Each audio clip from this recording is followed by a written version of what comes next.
Good evening, church.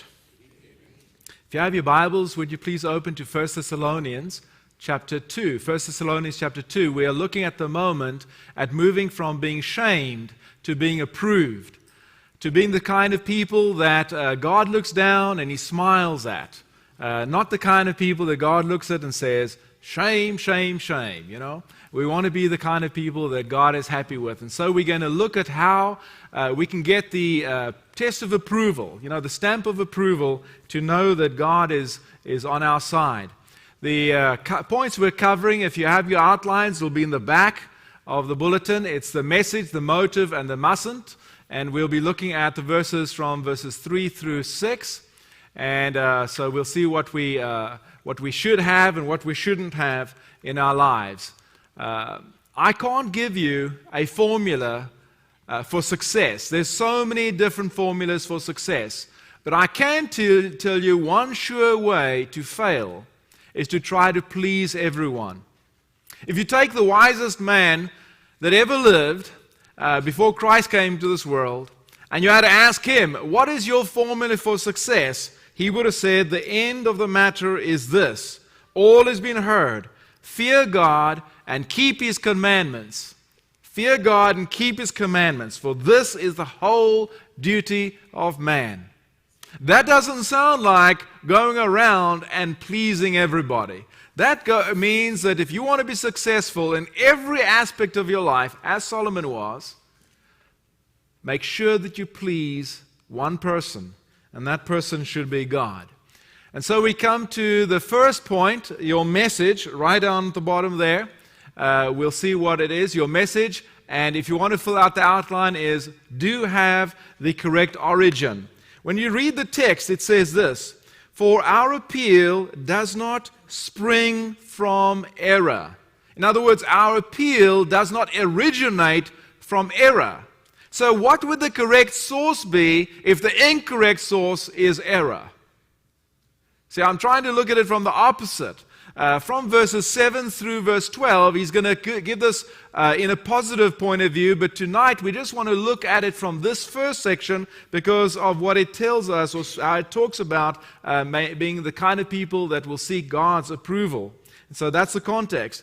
And if you look at the first word there, it says for, which means you go back to the verse just before, and he says that he preached the gospel with a lot of turmoil. He says, dared much in the midst of much conflict. Dared much, which is we were very bold. Even though there was a lot of conflict, we didn't hide back. And so because we were very bold in giving you this appeal, giving you this gospel, we want you to take it from this point on further. And he says, for our appeal does not or did not originate from error. It originated, in other words, from truth, not from deceit, or from impurity. What is the opposite of impurity? Purity. So it's from truth and from purity.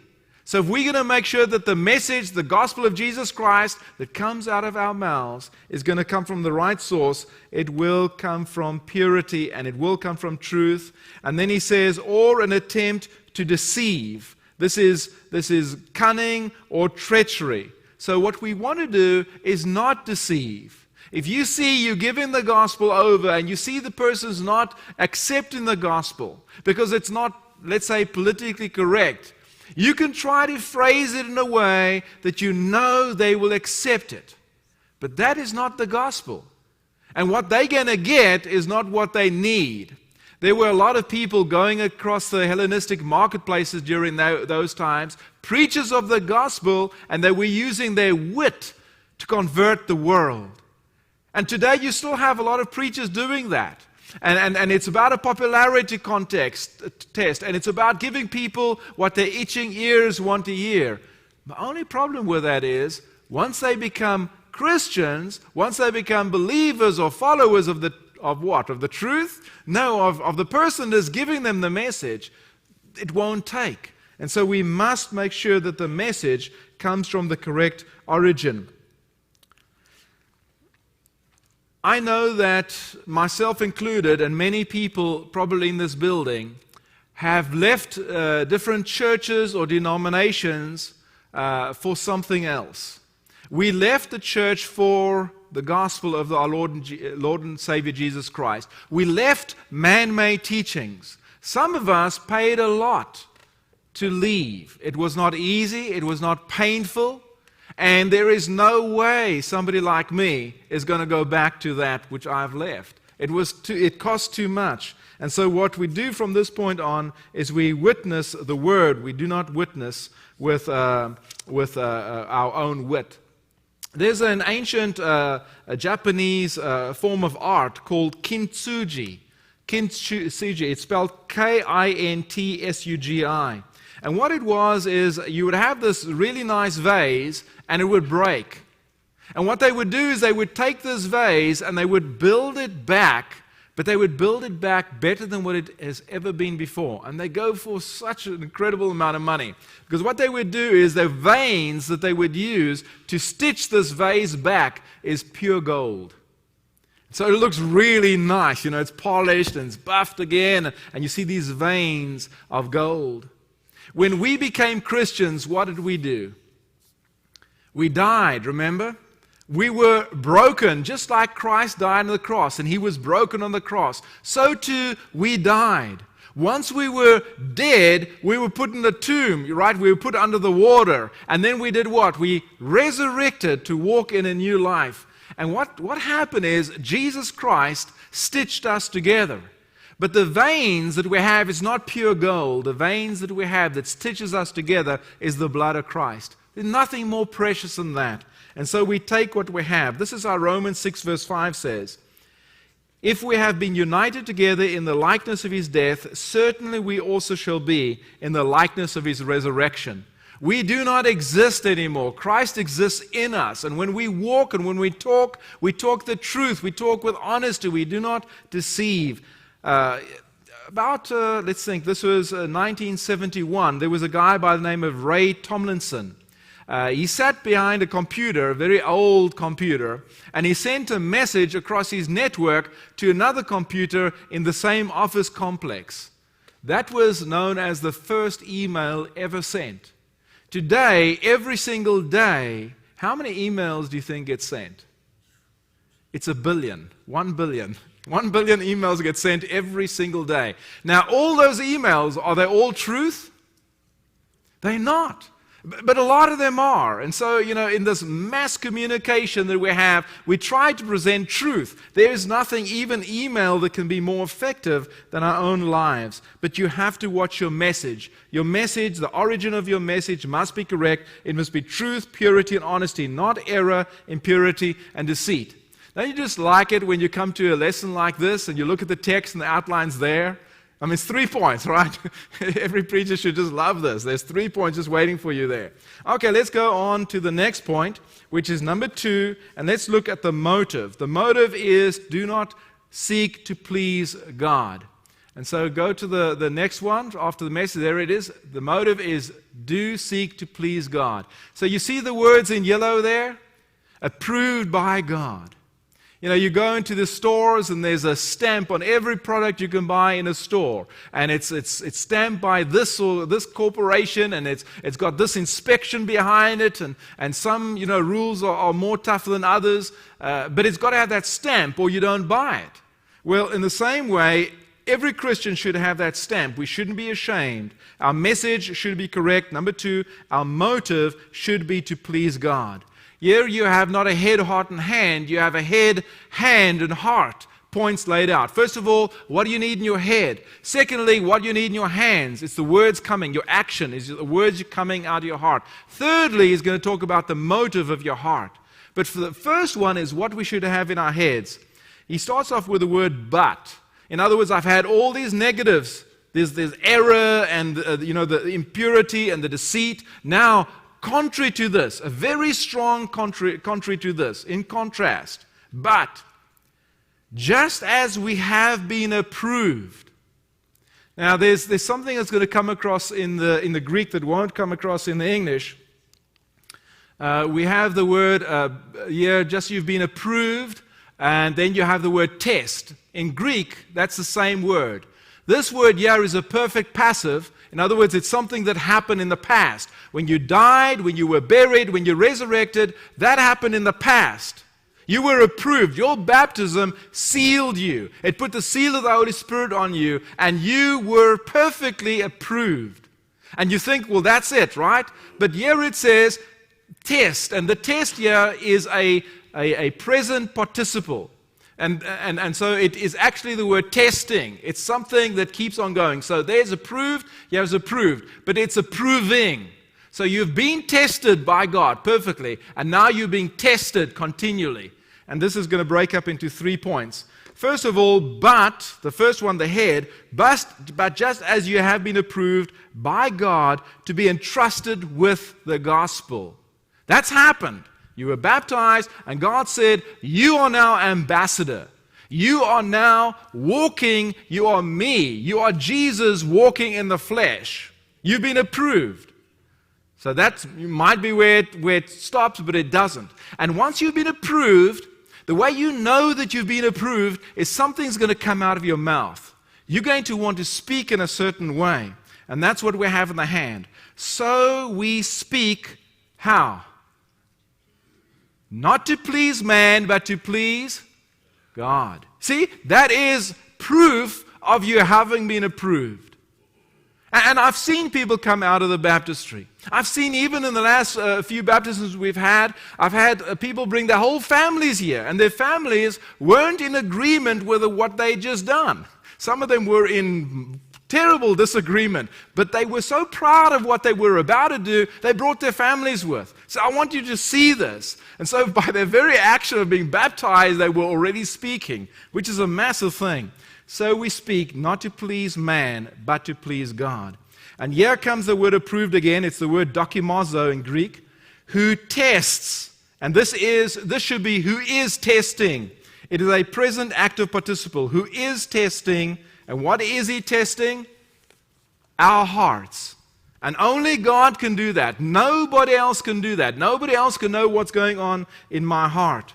But when I live a life that is so transparent, people should be able to look at us and predict what we're going to do. If you want to know what the sign of a very good leader is, it is somebody who is incredibly predictable.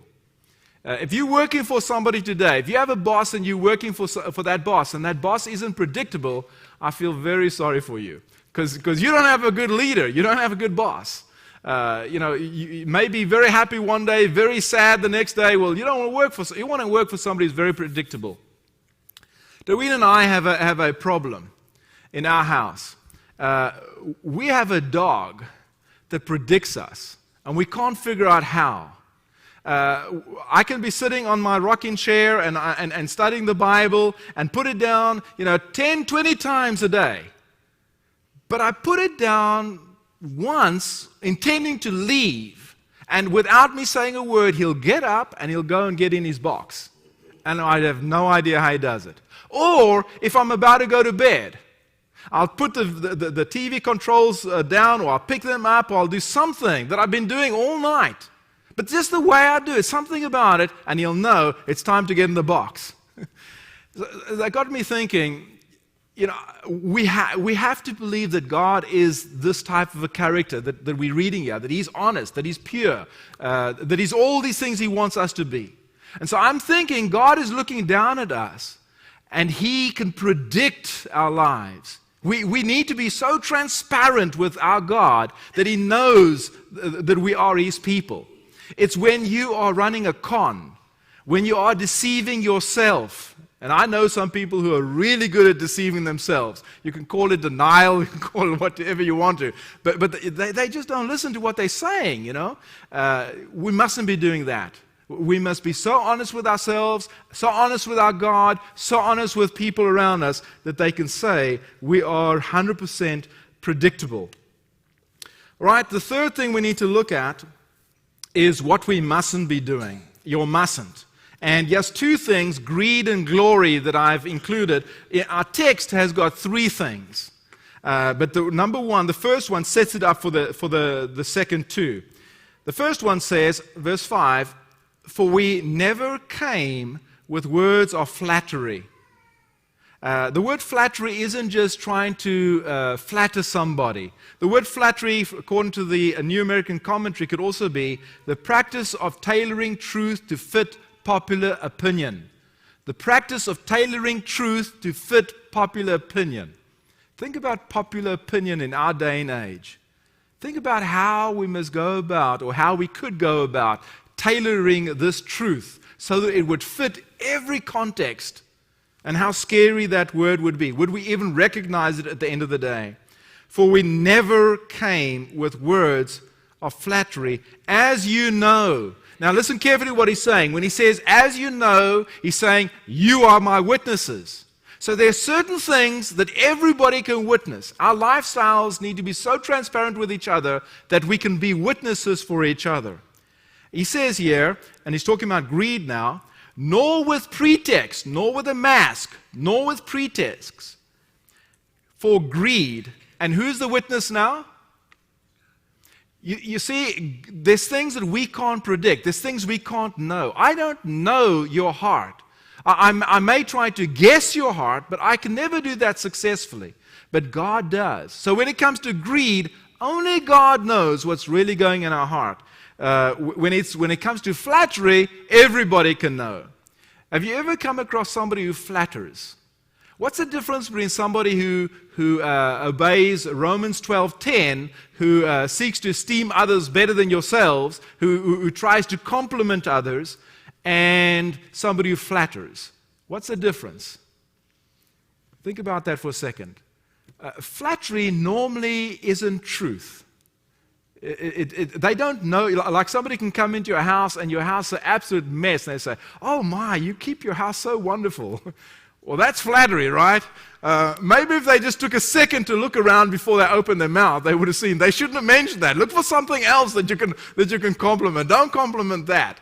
And so flattery is when you're trying to compliment somebody, but in a way that it's just for your own benefit, and it's not. You're trying to get something out of them, is what it's all about. And then greed, here God is. So don't be seeking greed, or number 3, glory. Nor did we seek.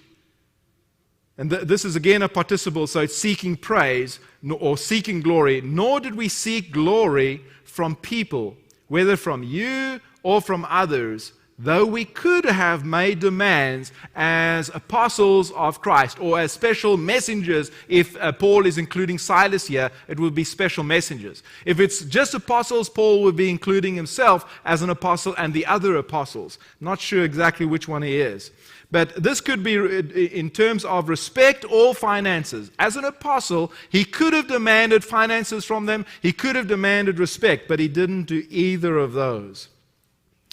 In the 1920s, there was a golfer by the name of Bobby Jones who cleaned up on every golf tournament that there was. But he was an amateur, in that he didn't want to go professional. He just wanted to play amateur. And so eventually one of the professional players, who was being beaten all the time by him, said to him, when are you going to quit being an amateur and grab for the money like everyone else does? So Bobby Jones says, the Latin word for amateur comes from the word amo, A-M-O, which means love. In other words, when I stop loving golf, I'll start grabbing the money. And obviously, he would never do that. And this is what Paul is talking about here. I remember as a first grader, I was so proud. I would come home with these A's, straight A's. I can't talk about my 2nd to 12th grade, but in my first grade, I came home with straight A's. And I was so proud because I could come home and my dad and mom would be so proud of me.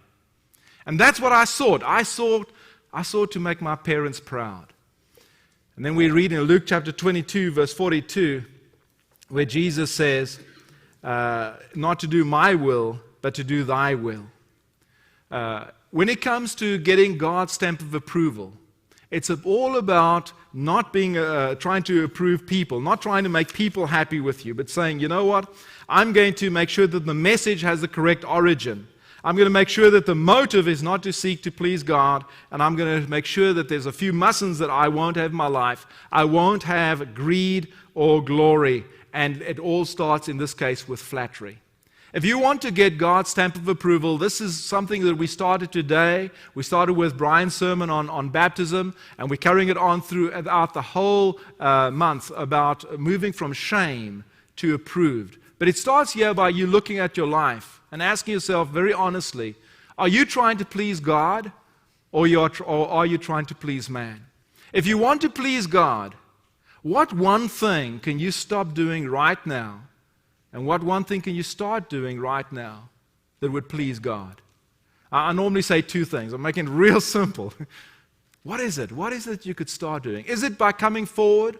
As Brian said, that invitation is always open.